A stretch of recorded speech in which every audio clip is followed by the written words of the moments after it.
घटना लगभग 4-4.5 साल की पहले की है। दोपहर का वक्त था। मैं कल्याण मासिक पत्रिका पढ़ रही थी। मुझे लगता है काफी लोग परिचित होंगे इस कल्याण मासिक पत्रिका से। गीता प्रेस गोरखपुर से जो छपती है, परिचित है ना, मारवाड़ी तबका है तो जानते हैं। वो पढ़ रही थी। उसमें 1.5 पेज का, उसके पेज भी बड़े बड़े आते हैं, फुल साइज पेज आते हैं। 1.5 पेज का एक आर्टिकल लिखा हुआ था स्वामी रामसुख जी महाराज द्वारा। परिचित होंगे स्वामी जी के नाम से भी आप लोग, है ना। उनका लिखा हुआ आर्टिकल था 1.5 पेज का। 1.5 पेज में उन्होंने क्या लिखा था, खाली सार आप तक पहुंचा रहे हैं। लिखते हैं स्वामी जी कि जो भी आप गलत कार्य करते हैं, झूठ बोलते हैं, चोरी करते हैं, जो भी गलत काम करते हैं, उस कर्म का फल तो आपको भोगना ही पड़ेगा। लेकिन यदि आप पीठ पीछे दूसरों की निंदा करते हैं, बुराई करते हैं, चुगली करते हैं, तो जिसकी चुगली, जिसकी बुराई आप कर रहे हैं, उसके कर्म आपको भोगने पड़ते हैं। मत करो चुगली, निंदा, बुराई पीठ पीछे। अपने ही कर्म कम है क्या भोगने के लिए, जो दूसरों के भी अपने माथे मढ़ते हो, मत करो। और अंडरलाइन के साथ लिखा था, ये रब कर दो, देख, कि मात, पिता, गुरु और संत। अंडरलाइन मालूम है किसको बोलते हैं? मोटे अक्षर अंडरलाइन, इसलिए कि ध्यान आकर्षित हो, हम उस पर फोकस कर सके। लिखा था कि माता, पिता, गुरु और संत, इनकी तो गलती से भी बुराई ना करें। पता नहीं चुकाने के लिए कितने जन्म लेने पड़ेंगे, और मनुष्य जन्म दोबारा नहीं मिलने वाला। पता नहीं कीड़े मकोड़े जानवर किस योनि में जाओगे और उन कर्मों को भोगोगे। तो निंदा, चुगली, बुराई ना करें। 1.5 पेज का आर्टिकल सिर्फ इसी पर था।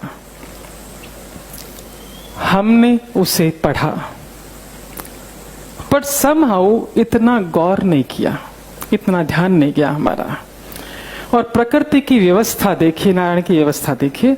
ठीक दूसरे दिन की बात, हमारा मुंबई गोरेगांव गोकुल धाम में सेंटर चलता है सुबह 11 से एक नियमित, जहां एक्यूप्रेशर, रेकी, अन्य अल्टरनेटिव हीलिंग थेरेपी के माध्यम से रोगियों को ठीक किया जाता है। दूसरे दिन की बात, 11 बजे सेंटर खुलता है। 10:55 हम सेंटर की ओर आगे बढ़ रहे थे कि पीछे से मेरा पल्ला मुझे किसी ने खींचता हुआ महसूस हुआ कि कोई पकड़ रहा है। मुड़कर देखा तो अंदाजन 35 साल की महिला है ना, और मुझसे बोली कि मेरे घुटनों में बहुत दर्द रहता है, तो डॉक्टर ने ऑपरेशन करने के लिए कहा है, पर ऑपरेशन अभी हम करवा नहीं सकते क्योंकि बच्चों की परीक्षाएं हैं, 2 महीने बाद करवाएंगे, बहुत कष्ट है। तो मेरा मन ये बोलता है कि यदि आप हाथ लगा देंगे तो ठीक हो जाएगा। हमने कहा हमारे हाथ लगाने से ठीक नहीं होगा, आप आके एक्यूप्रेशर ले लीजिए। बोले 4-5 दिनों से करवा रही हूं पर मुझे फर्क नहीं मिला, मेरा बहुत मन, आप खाली छू दीजिए, ठीक हो जाएगा। वो जिस तरह से बोल रही थी, हमने कन्विंस करना चाहा कि भाई हमारे हाथ लगाने से नहीं होगा, पर जो जिस भाव से वो बोलती जा रही थी, लिटरली गिड़गिड़ा रही थी, हमने कहा ठीक है तुम कैबिन में आ जाओ। हमारी एक्यूप्रेशर की टीम अलग है, हम खाली काउंसलिंग करते हैं। कैबिन में बुलाया, हमने उन्हें एक्यूप्रेशर देना शुरू किया। और एक्यूप्रेशर पॉइंट जो होते हैं बहुत अधिक पेनफुल होते हैं, तो जब पेशेंट को हम लोग देते थोड़ी बातों में व्यस्त कर देते हैं ताकि उसका ध्यान डाइवर्ट हो जाए, हम ट्रीटमेंट दे सकें। और सहज ही हमने उससे पूछा कि बहुत अधिक दर्द किस वक्त होता है, चलने में, बैठने में, उठने में किस वक्त अधिक पेन होता है। उसका कहना था कि सुबह किचन में हम काम करते हैं 2.5-3 घंटा, उसके बाद जब जाकर बैठती हूँ तो बैठा नहीं जाता है, टीस मारता है, ये शब्द उसके, बहुत दर्द करता है। तो शरीर से भारी थी। हमने उससे कहा तुम 2.5-3 घंटे लगातार खड़ी रहती हो, एक सत्र, तो अच्छे अच्छे व्यक्तियों को दर्द होगा, तुम्हारा तो वजन भी अधिक है, तो 15-20 मिनट काम करो, फिर 5-7 मिनट बैठो, वापस काम करो, ताकि घुटनों को आराम मिले, सारा वजन तुम्हारा उस पर पड़ता है। बोला कैसे बैठ सकती हूँ सुबह के वक्त, पानी भी उसी वक्त आता है, बच्चों का भी टिफिन होता है, इनका भी टिफिन होता है, अकेले मुझे सारा काम करना पड़ता है। और साथ ही साथ सासू माँ के बारे में बोलना शुरू कर दिया। घर में सासू माँ भी पर मुझे बिल्कुल भी हेल्प नहीं करती, और सासू पुराण चालू कर दिया। समझा? सासू पुराण किसको बोलते? समझा क्या? समझा? हाँ हाँ, सासू ऐसी है वैसी चालू कर दिया। हमने कहा कि उसने अपने जमाने में बहुत काम कर लिया, अभी हमारा समय काम करने का है ना, उनका बुढ़ापा है, उनको आराम करना चाहिए। तो बोले क्या का बुढ़ापा, जब खुद की बेटी आती 3-3 घंटे चौके में बैठी रहती, ये बनाऊं वो बनाऊं वो बनाऊं, और मुझे एक सब्जी काट के भी नहीं देती ऐसा।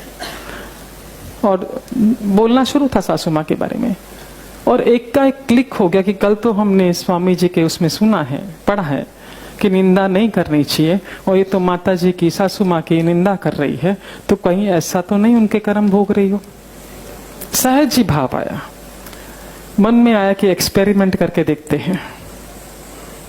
हमने उससे कहा कि हम एक शर्त पर तुम्हारा इलाज करेंगे, क्योंकि बातों बातों वो मुझे बोल चुकी थी कि दिन भर सासू माँ से मैं इतनी परेशान रहती हूँ, क्योंकि वो कुछ काम नहीं करती। रात को जब ये आते हैं उनके बेटे को बहुत सुनाती, तुम्हारी माँ ऐसी, तुम्हारी माँ ऐसी, तुम्हारी माँ ऐसी है। दिन भर में जो माँ करती है उसको सारी निंदा रात को हस्बैंड के सामने। हमने उससे कहा कि एक शर्त पर तुम्हारा इलाज हम खुद करेंगे कि तुम्हें सासू माँ की निंदा बंद करनी होगी और उनकी बड़ाई करनी होगी। बोली बड़ाई हमसे नहीं होगी, क्लियर बोल दिया है ना, निंदा भी सोचना पड़ेगा। मैंने कहा फिर हम इलाज नहीं करने वाले, क्योंकि हमको तो एक्सपेरिमेंट करना था। बोले ठीक है, निंदा नहीं करेंगे, पर बड़ाई हमसे नहीं होगी, क्लियर बोल दिया। सेकेंड डे आई, कुछ परिवर्तन नहीं था, पेन एज इट इज था, पर उसे मन में एक संतोष था कि हम कर रहे हैं तो ठीक हो जाएगा। हमने आते से पहला प्रश्न पूछा, कल निंदा करी क्या? बोला यहां तक आया। उसी ने जो एक्शन किया, पर हम नहीं बोले क्योंकि आपका डर था कि आप इलाज नहीं करोगे। और हमने उससे ये भी कहा था कि तुम तो करोगे नहीं निंदा, और यदि हस्बैंड भी करेगा माँ के बारे में कुछ तो आपको सुनना भी नहीं है। बोले नहीं वो तो नहीं करते, मैं ही करती हूँ। मैंने कहा चलो एक पक्ष है।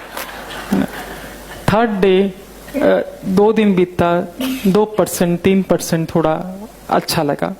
चौथे दिन बहुत खुश होकर आई, वेरी हैप्पी। आते से मुझे बोली कल जो पॉइंट आपने दिया था ना वो आज भी देना। मैंने कहा उससे बहुत आराम मिला क्या? बोले नहीं, घुटनों में उतना फर्क नहीं है, पर बरसों बाद मुझे बहुत अच्छी नींद आई। जो कॉलेज के जमाने में सोती थी, सुबह उठती थी, और कई समय से मैं साउंड स्लीप नहीं सोई हूं। मेरे को बहुत पड़ी, मैं 10 बजे बिस्तर पड़ी, से 6 बजे उठी, मुझे बहुत अच्छा लग रहा, नींद बहुत अच्छी हुई। तो जो पॉइंट आपने कल दिया था आज भी देना। हमने कहा 4 दिन से वही दे रहे हैं आपको, है ना, पॉइंट वही है, पर हो सकता है तुमने अपनी दिनचर्या में कोई परिवर्तन किया हो तो बताओ, उसका असर होगा कि नींद तुमको अच्छी आई है। उसने चीजें बताई दिन भर में क्या किया। उसमें से एक चीज हमने पकड़ी, वो ये कि उसने कहा कि रात को हमने खाने में कैरी की लुंजी बनाई थी। लुंजी मालूम है क्या मारवाड़ी, है ना? हाँ। और पति को और बच्चों को लुंजी बहुत अच्छी लगी, खाते खाते बहुत बड़ाई कर रहे थे। तो मेरे मुंह से सहज निकला कि मेरे पीहर में तो लुंजी बनती नहीं है, ये रेसिपी तो माँ की है, माँ जी की है ना।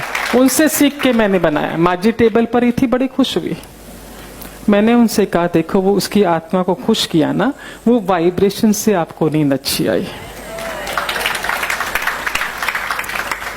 अब चूंकि थोड़ा उसे अच्छा महसूस हो रहा था तो मुझसे बोली अभी आप जो बोलोगे वो करने को तैयार हूं, बस मुझे ठीक कर दो।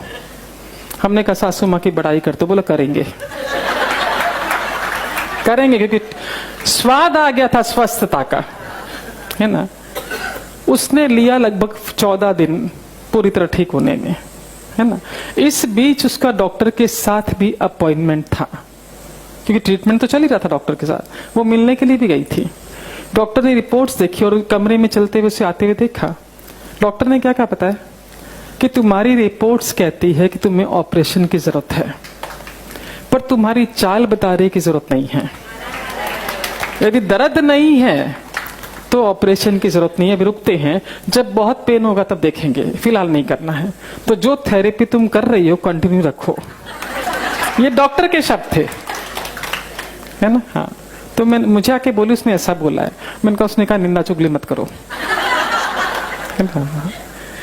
ये ऐसा पेशेंट था कि ये ठीक होने के बाद उसके हस्बैंड हमें धन्यवाद करने आए। ऐसा बहुत कम होता है कि ठीक होने के बाद वो लोग धन्यवाद करके जाए।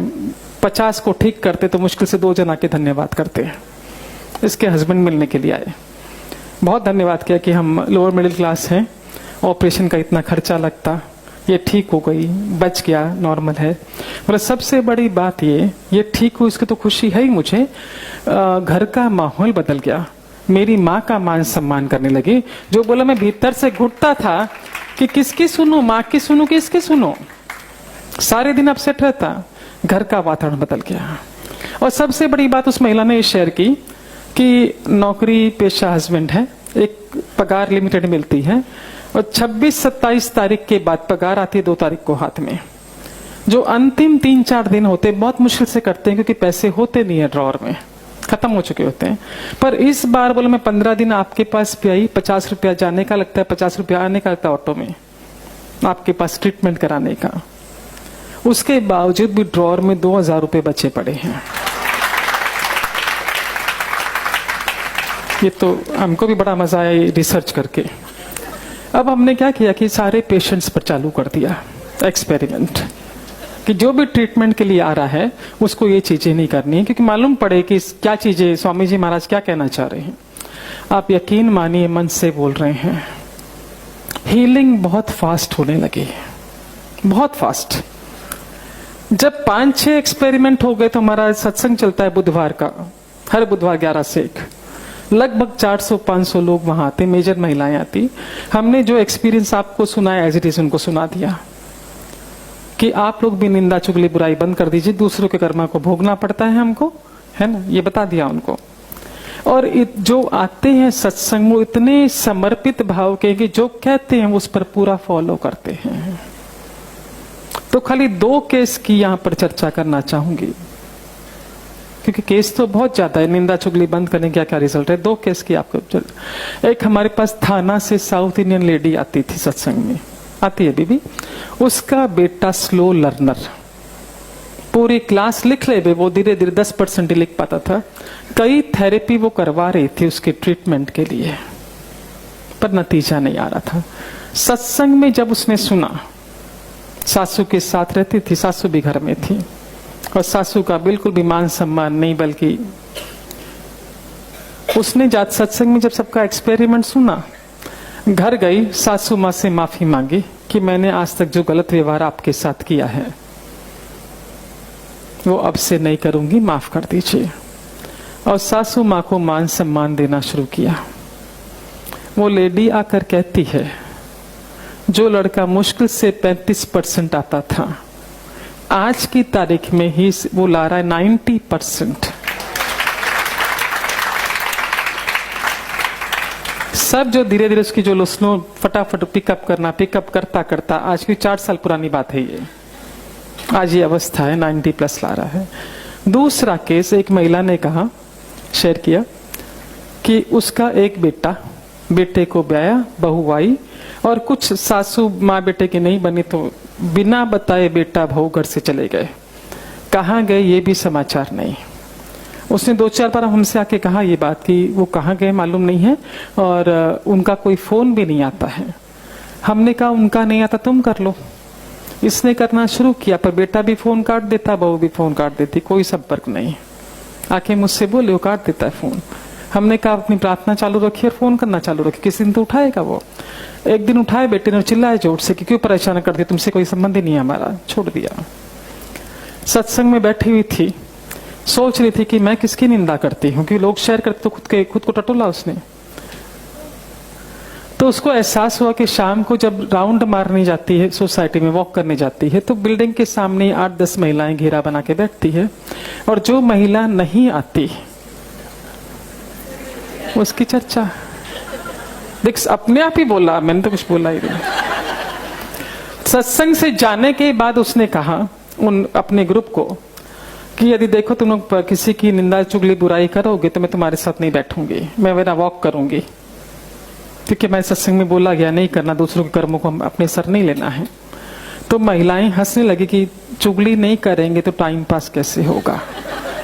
बोला मुझे तुम्हारे साथ नहीं बैठना। बोला मैंने वॉक करना चालू कर दिया, माला करती वॉक करती। तीसरे दिन बेटे का फोन आता है, माँ कैसी हो। थर्ड डे जन्मदिन भी माँ का आया तो सत्संग में मिठाई लेकर आया था सेलिब्रेशन के लिए, है ना। एग्जाम्पल बहुत है पर समय सीमित है। हम विस्तार से चर्चा इस बात की करते हैं कि जब हम निंदा करते हैं तो कैसे कर्म हमारे माथे आते हैं। ये ध्यान से देख लीजिए, आपको कई प्रश्नों के उत्तर त्वरित मिल जाएंगे।